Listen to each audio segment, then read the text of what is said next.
আপনি জানেন কি ইসলাম কিভাবে জনসংখ্যা বৃদ্ধিতে ভূমিকা রাখছে?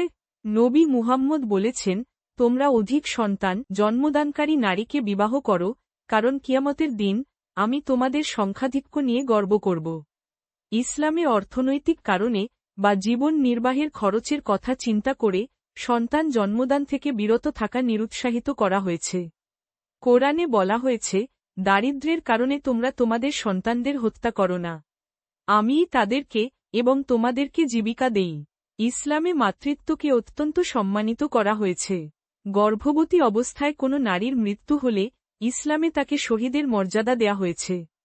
হাদিসে আছে, কোনো মুসলিম পিতা মাতার 3টি নাবালেগ সন্তান মারা গেলে আল্লাহ তার বিশেষ অনুগ্রহে তাদেরকে জান্নাতে প্রবেশ করাবেন। ইসলাম বহুবিবাহকে উৎসাহিত করে। ইসলাম জন্ম নিয়ন্ত্রণ অনুৎসাহিত করে, অনেকে এটা হারাম বলে ফতোয়া দেয়। এই সব কারণে ইসলামী সমাজে অধিক সন্তান জন্মদানের প্রবণতা দেখা যায়। এরকম আরও ভিডিও পেতে হলে আমাদের চ্যানেল লাইক, ফলো ও সাবস্ক্রাইব করুন।